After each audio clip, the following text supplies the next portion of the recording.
Welcome to Bikash present football freak show. আমার আশেপাশে আছে ফুটবল ফ্রিক শত্রুজ অথবা ফ্রিক্স মানে শত্রুজ, and we are looking for শত্রুজ। আচ্ছা, এই যে উই আর লুকিং ফর শত্রুজ বলতেছি, শত্রুজেরও শত্রুজ, সামনে হাড্ডাহাড্ডি ব্যাপার আসলে চলবে। চলো ফিক্সচারটা একটু বের করি, কি কি অবস্থা। ফিক্সচার ভিতরে তো হচ্ছে একটি দলের খেলা হচ্ছে, মানে আনসাং হিরো ক্যাপো ভার্ডের সাথে একটি ছোট দল, ক্যাপো ভার্ডের মতন একটি দল। তারা কি মানে তাদেরকে জন্য একটা সহানুভূতি মানে এটাকে ডিজার্ভ করে না? তারা একটু সহানুভূতি, আমরা কি একটু কেন তারা আসলে সহানুভূতি ডিজার্ভ করবে? দেখেন ক্যাপো ভার্ডের প্রেসিডেন্টই বলতেছে হলো যে সে মেসির জন্য হলো 10 নম্বর চাচ্ছে বানায় পাঠাবে। মানে এটি কত করুণ অবস্থা। না কেন করুণ অবস্থা হবে? একটা মানুষ, এই আপনি নিজের মুখে একটু আগে বললেন এইটার হলো যে গ্রেটেস্ট ফুটবলার বলেন মেসি। এখন ওই জায়গায় বজিনা হ্যাঁ, কিন্তু ক্যাপো ভার্ডে কি কখনো সেই সুযোগ পেয়েছে? সেটা তো পাইনি। এই যে ক্যাপো ভার্ডে 2 বিঘা জমি টানাটানি রোনালদো কত আগে বলে গেছে। ফাজলামো করতেছেন, ঠিক আছে? মিরপুরের থেকে ছোট দেশটা। আরে মিরপুর বাদ দেন আপনি, কালকে মানিক মেভিনুতে যদি খেলাটা দেখায় সাপোজ 5টা ইয়েতে টিভিতে, যেই পরিমাণ আর্জেন্টাইন ফ্যান হবে, পুরো কাপো ভার্ডের এত লোক। Let me tell you guys something, these are the same people যারা হইলো যে যখন হলো কাপো ভার্ডে গ্রুপ রাউন্ডে ড্র করতেছিল, ভালো খেলতেছিল, গোল দিচ্ছিল, হ্যাঁ, এবং বজিনা এই করছে ওই করছে, কি দুর্দান্ত একটা ছোট্ট একটা দেশ কিন্তু কি দুর্দান্ত খেলছে, আন্ডারডগ, এদের আসলে সেটাই তো বলছি। এগুলো বলার পরে যখনই ভাবখানা এরকম যে হলো যে আমরা বোধহয় কাপো ভার্ডে বলছি এই তোমরা কিন্তু হারবা না, বা আমরা হলাম যে উরুগুয়েরে বলছি এই এটা করবা না, আমাদের যাদের কারণে আজকে আমাদের কাপো ভার্ডে খেলা লাগতেছে, খেলা লাগবে, আপনারা যখন দেখতেছেন ততক্ষণ হয়তো খেলা শেষ, কিন্তু সেই কারণে এখন যখনই হলো যে আর্জেন্টিনার হলো যে বিপক্ষে হলো যে কাপো ভার্ডে পড়ছে, তখনই হলো যে এই যে এই ফ্রিকদের হলো যে শত্রুদের হলো যে আর কে পড়তে পারবে? সৌদি আরব, উরুগুয়ে অথবা হচ্ছে এই যে ক্যাপো ভার্ডে। আচ্ছা, উরুগুয়ে তেমন কোনো টিম নাই এই সময়, মানে উরুগুয়ের বাছাই পর্বে এরকম ভালো খেলে নাই, তারা হচ্ছে গিয়া টিমটাও ভালো না, বোঝাই যাচ্ছে।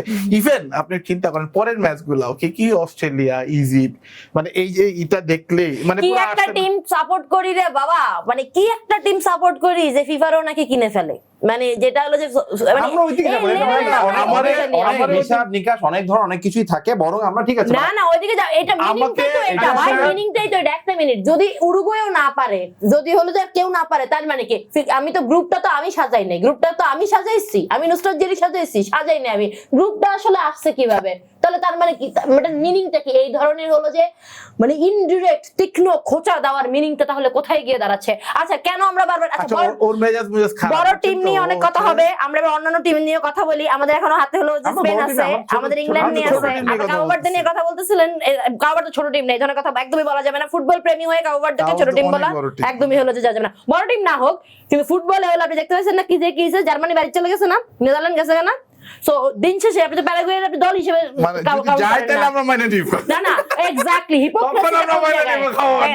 আমাকে, আমি শান্তিপ্রিয় একজন হোস্টের মতো চুপচাপ, আমি প্যানেলিস্ট হিসেবে চুপচাপ শান্তিপ্রিয় হয়ে বসে থাকতে চাই, কিন্তু এরা আমাকে এই যে উত্তেজিত করে দিচ্ছে, এবং এই উত্তেজিত করার ফল আর্জেন্টিনার প্লেয়ার মেসিকে উত্তেজিত করার ফল হলো যে নেদারল্যান্ড দেখেছে। এখন এরা দেখবে হলো যে আর্জেন্টিনা ফ্যানকে উত্তেজিত করার ফলাফল, কিন্তু আমি আসলে ওইদিকে যেতে চাচ্ছি না। Control Jerry control. আচ্ছা, আমাদের এখন ইংল্যান্ড বাকি আছে, আমাদের স্পেন নিয়ে কথা বলা বাকি আছে। Please let's start. Okay, England তো না হয়ে যাবে আমাদের ইংল্যান্ডের মানে বা হোপফুলি মানে ওদের যে টিম যেটা ফার্স্ট এর মধ্যে ছিল, পরের লাস্ট দুটো ম্যাচে দেবার একটু টাফ টাইম গেছে। হ্যাঁ, বাট দেখা যাক যদি if you are right or wrong, but আমার মনে হয় যে মানে ডিআর কঙ্গোর সাথে ইংল্যান্ড হয়তো মেবি না মানে থ্রু করে যাওয়ার চান্সই বেশি। বাট যেগুলো নিয়ে আসলে আমাদের প্রেডিক্ট করার বিষয় সেটা হচ্ছে যে স্পেন ভার্সেস অস্ট্রিয়া, যেটা আসলে আমার মনে হয় যে অস্ট্রিয়া সেই লেভেলের টিম যে স্পেনকে হারাতে পারবে। লামিন আস্তে আস্তে ফর্মে যেহেতু আসছে, এবং মানে they are finding some form Spain, মানে অবভিয়াসলি যে ফ্রন্ট রানার মানে ফ্রান্স বা ওই লেভেলটা না হলেও, মানে দেখেন স্পেনের বিষয়টা হচ্ছে যে আমি যদি র্যাঙ্কিং করি in terms of quality ranking, মানে ফিফা র্যাঙ্কিং না, কারণ ফিফা র্যাঙ্কিং অনেক ওলটপালট অনেক কিছুই হয়ে যায়। ইউরোপের দিক থেকে কিন্তু মানে জার্মানি, নেদারল্যান্ডস কিন্তু একটু পরের দিকে হয়তো হবে যারা বাদ পড়ে গেছে, কিন্তু স্পেন, পর্তুগাল বলেন, ইংল্যান্ড বলেন, এরা কিন্তু মানে উপরের দিকেই আছে। এবং আই থিঙ্ক যে এখানে আপসেট হওয়ার চান্সটা বেশি, স্পেশালি অস্ট্রিয়ার কাছে না, কারণ আমার মনে হয় কি এসব সময় আপসেট গুলো হয় হচ্ছে জেনারেলি একটু অফ ট্র্যাক টিম গুলোর সাথে, যেমন মরক্কো, যেমন প্যারাগুয়ে, না যারা আর কি একটু বেশি হয়তো ক্যাপো ভার্দে থাকা, মানে অস্ট্রিয়া কিন্তু বিং ইউরোপিয়ান সাইড ওই ফ্লেয়ারটা নাই, মানে এটা আই মে বি রং, মানে আই মে সাউন্ড হ্যাঁ, মানে কিন্তু যেটা ধরেন প্যারাগুয়ের প্রেসিডেন্ট বলতেছে আমাদের 26টা প্লেয়ার মাঠে ঢুকছে খেলোয়াড় হিসাবে বের হয়ে আসছে কিংবদন্তি হিসাবে, মানে অ্যাজ এন অস্ট্রিয়ান আপনি কিন্তু ওই ফ্লেয়ারটা ওই ধরনের আলাপ পাবেন না। একটু আসলে বোরিং ইমোশনটা নেই। ওরা হচ্ছে খেলায় জিতার পরে জাতীয় ছুটি ঘোষণা করে দিচ্ছে, অস্ট্রিয়া বলবো ওকে খেলায় জিতিয়ে যাও কাজে যাও, ওরা হচ্ছে কি মানে সো ওইটা খুব ডিফিকাল্ট।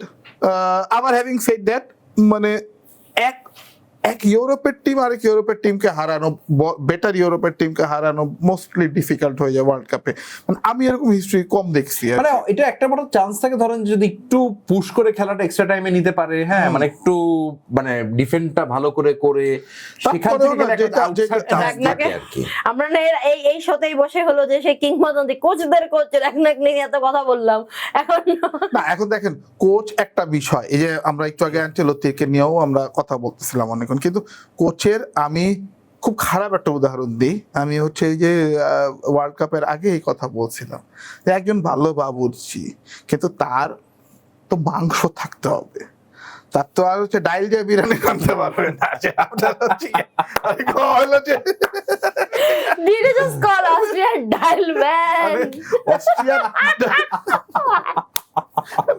কইলো যে ভাত আর ডাইল দিয়ে বিরিয়ানি বানায়। আমি যেদেরকে সাত দলীয় জোট বলি, সাথে বলি কতক্ষণ পর পর ছুপা ব্রাজিল বের হয়, ছুপা ইংল্যান্ড বের হয়ে যায়, 40 দলীয় জোট। আমরা সাত দলীয় জোট না আমরা 47, আমরা এগেইনস্ট কমিটি। এর বাইরেও আমি যদি মানে অন্যান্য বিগ খেলা কয়েকটা যদি ইয়ে করি, একটা হচ্ছে ইংল্যান্ডে আমরা রেজাল্টটা ধরেন হয়ে যাবে, বেলজিয়াম সেনেগালও probably similar. I will be very keen on this match. ওই সেনেগাল, এখানে আমার ধারণা সেনেগাল একটা আপসেট, মানে সেনেগাল না জেতাটা হয়তো আপসেট হবে, কারণ বেলজিয়াম আসলে ওই টিমটা, এবং সেনেগালের না আমি অবভিয়াসলি সাদিও মানে আমার একটা বড় দুর্বলতার জায়গা। দ্বিতীয় কথা বিং আফ্রিকান, ওই যে একটা প্লেয়ার একজোট হয়ে খেলা, এবং সেনেগালের যেভাবে হচ্ছে আপনার হচ্ছে আসলে করা হইলো আফগানে তাদেরকে যেভাবে রব করা হইলো, মানে অ্যান্ড বেলজিয়াম মাইন্ডেড, মানে বেলজিয়াম আমরা হচ্ছে কি ব্রিটিশদের গালাগাল দেই, মানে একটু পলিটিক্যাল কথা বলি যে ব্রিটিশদের আমরা গালাগাল দেই, ব্রিটিশরা খারাপ শাসক ছিল, ফ্রেঞ্চদের এখনো গালাগাল দেই, but no one is as cruel as Belgium. Belgium কঙ্গোর সাথে ছিল, সেটা কঙ্গোর ক্ষেত্রে তারা যে, কিন্তু বেলজিয়ামের প্রতি তাদের যে ধরনের রাগ বা যে ধরনের আছে কলোনিয়াল পাস্টাস সবকিছু মিলায়, অ্যান্ড বেলজিয়াম হচ্ছে নট লিস্ট হচ্ছে বেলজিয়ামও কিন্তু এবার একটু বুড়াটে, একটু টিম, বিকজ এখানে সবাই মানে অনেক তাদের বয়সটা আছে, এবং ইয়াং যে একটা হাই ফ্লাইং বা একটা স্পার্কিং কোনো প্লেয়ার কিন্তু নেই, মানে তাদের স্পার্কিং প্লেয়ার হচ্ছে লিয়ান্ড্রো ট্রসার্ড। এগেইন যদি হচ্ছে সাদিও মানে বা এরা যদি হচ্ছে গোল স্কোর করতে পারে, এগেইন আফ্রিকান টিমগুলোর মধ্যে অ্যাপার্ট ফ্রম মরক্কো বাকিদের যে ঝামেলাগুলো হচ্ছে ক্লিনিক্যাল হইতে পারতেছে না, খুবই খাটতেছে, বলের কন্ট্রোল নিচ্ছে, মিডফিল্ডে দারুণ দারুণ প্লেয়ার দেখা যাচ্ছে, বাট ইন দি এন্ড তারা আসলে রেজাল্টটা বাই করতে পারবে ফিনিশিং মানে এটা আসলে কনভার্ট করতে পারতেছে না, সিনসিয়ারলি কনভার্ট হইতেছে না। হামজা হয়ে খেলুন, বিশ্বজয় করুন, সাথে জিতে নিন PS5 ও স্মার্টফোন। আমরা যে মানে আমরা মেক্সিকো নিয়ে কিন্তু বিস্তারিত আলাপ করেছি আগে, এবং কানাডাকে নিয়ে আলাপ করেছি আমরা, কিন্তু ইউএসএও, এবং ইউএসএর জন্য কিন্তু ভেরি ইজি অপোজিশন বলবো, Bosnia Herzegovina is very easy, should be very, ওরা যে মানে আমি আগের শোতে বলেছিলাম যে এত জোশ নিয়ে ইউএসএ খেলছে, হোম টিম অ্যাডভান্টেজ, হ্যাঁ মানে সেটা কিন্তু ওই জোশের চোটেই হয়তো অনেক কিছু হয়ে গেলে যেতে পারে, বিকজ ইউএসএ টেস্ট আসবে হচ্ছে আই থিঙ্ক রাউন্ড অফ 16 থেকে, যদি তারা জিততে পারে। But match of the round of 32, মানে যেগুলো বাকি আছে সেটা match of the round of 32 হচ্ছে গিয়ে আপনার Portugal versus Croatia. Well I am not a CR7 fan by any means, but যেটা হচ্ছে যে আমার মনে হচ্ছে দুইটা আনম্যাচ সাইড, মানে কি মানে নামের ভার অনেক বেশি আছে, but let's see. I hope football একদিকে, but Modric did really well, মানে আমরা কথা বলতে মদ্রিচও কিন্তু 40, অথচ হচ্ছে সে যে লাস্ট ম্যাচটা খেললো, এখন দুইটা এজেড সাইড, দুইটার আবার হচ্ছে নামের ভার আছে, বিশেষ করে ক্রোয়েশিয়া লাস্ট দুইটা ওয়ার্ল্ড কাপের রেজাল্টের পর থেকে, সো সেই জায়গায়, but I am at the same time is very, মানে আমার একটা আশঙ্কাও আছে যে খুব ডাল ব্লান্ট ফুটবল হইতে পারে এই দুইটার মধ্যে। বাট আপনি যেটা বলছেন কারেক্ট, যে হচ্ছে কি আসলে এই খেলাটা মোস্ট মানে অ্যান্টিসিপেটেড ম্যাচ হবে, এটা রেজাল্ট নিয়ে খুবই এক ধরনের এবং আরেকটা খেলা নিয়ে ইন্টারেস্টিং হইতে পারে আবার ওই যে style of clash of philosophies মানে ফিলোসফিস বলি বা ক্ল্যাশ অফ হচ্ছে কন্টিনেন্টস বলি, যে কলম্বিয়া এন্ড ঘানা। এটা ঠিক, এটা একটা খুব মানে আনসাং টাইপের একটা আন্ডাররেটেড একটা ম্যাচ হওয়ার চান্স বেশি, বিকজ কে আপনি কিন্তু পিক করতে পারবেন না যে না, who? না। এবং মানে হচ্ছে লুইস ডিয়াজ, এদিকে সেমেনিও, এবং মানে একটা কোন এবং জায়গায় ঘানা কিন্তু ভালো রেজাল্টস পেয়েছে, মানে তো কলম্বিয়াও কিন্তু খুব ভালো খেলতেছে, মানে কলম্বিয়া। এবং আপনি মনে করে দেখেন, আমি আবার ইমোশনাল হয়ে যাচ্ছি, 1994 এর কলম্বিয়া, তোমাকে খোঁচা দেওয়ার জন্য বলতেছি না, যে আর্জেন্টিনাকে 5-0 গোলে হারায়া যে হচ্ছে যেবার তারা হচ্ছে এই আমেরিকায় খেলতে আসছিল, সেইবার হচ্ছে গিয়া পেলে বলছিল যে, পেলের প্রেডিকশন খুবই বাজে হইতো, পেলে বলছিল যে কলম্বিয়া বিশ্ব চ্যাম্পিয়ন হবে, সেই কলম্বিয়া ফার্স্ট রাউন্ডে বাদ পড়লো সেটা বিষয় না। The worst case ever happen in regarding world cup football, যে এসকোবারকে যে শুট করে মারা হইলো, যে তার ওন গোল দেওয়ার পরে এই আমেরিকার সাথে। তো সেই কলম্বিয়া, ওই যে রেনে হিগুইতা ছিল, ভালদেরামা ছিল, তারপরে হচ্ছে সেইবার কলম্বিয়া রেজাল্ট পায় নাই, হু নোস, মানে ওইবারে যে আছে না হিস্ট্রি, হামেস রড্রিগেজ তো মানে এখনো ধরেন যে এখন আপনি দিয়াজ যেভাবে খেলতেছে কলম্বিয়া, আমি লাস্ট 2-3টা ম্যাচ আন্ডার দ্য রাডার থাকতেছে বড় টিমের সাথে বা ওই রকম, কিন্তু they look very very compose and very very, এই ম্যাচটা না আমি বরং অনেক বেশি আছে না, কিছু ম্যাচ খুব ক্লাসিক হয়ে যেতে পারে, 4-3 টাইপের একটা হয়ে যেতে পারে, যে কোনো মুহূর্তে খুবই অ্যাটাক কাউন্টার অ্যাটাক, একদম বাস্কেটবল টাইপের। I want a match with a lot of flair, চান্সটা বেশি, because lot of flair and lot of attack. কিন্তু আসলে আপনার মানে দের খুব যে সিট ব্যাক ডিফেন্ড দুজন মিলেই আমরা পেছনে বসে আছি সেটা কিন্তু না, দুজনেই কিন্তু একটু অ্যাডভেঞ্চারাস খেলার চেষ্টা করে, একটু ফ্রন্ট ফুটে থাকার চেষ্টা করে, এবং মানে রেজাল্টস কিন্তু যথেষ্ট ভালো, মানে তারা গ্রুপ স্টেজে কিন্তু মানে they did some very good মানে রেজাল্টস কিন্তু। সুতরাং হ্যাঁ, এটা আপনি ঠিক বলেছেন যে এটা can be like the best match. কারণ হয় কি, যেগুলি হাইপড আপ ম্যাচ থাকে, ধরেন যে পর্তুগাল ক্রোয়েশিয়া, এগুলি মানে একটা পয়েন্টে খুব বোরিং হয়ে যায়, কারণ সবাই একটু কষা দেখবে যে একটা হয়তো কেউ একটা ক্রস থেকে বা কর্নার থেকে একটা গোল দিল, এই যে 1-0 বা তারপর থেকে হলো যে খুবই এই যাচ্ছে আর কি ম্যাচ, ওরকম high flying action packed match এগুলো হয় না, এই উইক টাইপের ম্যাচ হচ্ছে বরং এই যে কলম্বিয়া এবং মানে ঘানা টাইপের ম্যাচ যেগুলো থাকে আর কি। মানে ইয়াং প্লেয়াররাও চাইবে নিজেদেরকে, মানে এটি কিন্তু বড় সুযোগ। আপনার ধরেন এই যে এই প্লেয়ারদেরকে কিন্তু বেশিরভাগ, হ্যাঁ এখনো হচ্ছে যে স্কাউটিং ব্যবস্থা অনেক উন্নত, খুঁজে বের করে, কিন্তু স্টিল ওয়ার্ল্ড কাপের ডিফেক্টটা, এই যে মরক্কোর বেশিরভাগ প্লেয়ার গতবারের পরে ভালো ভালো টিমে খেললো, আইভরি কোস্ট, ঘানা, এই টাইপের দলের, মানে ঘানা বা কলম্বিয়া দুই দলেরই ইয়াং প্লেয়াররা চাইবে, এরা কিন্তু সবাই আসলে ওয়ার্ল্ড কাপ স্টার। এই যে হামেসের কথা বলতেছিলেন, এরা কিন্তু সবাই আসলে ওয়ার্ল্ড কাপ খেলেই তারা এই জায়গাটা আসে। So this can be, I am really hoping যে হচ্ছে গিয়া দিস ম্যাচ বিটুইন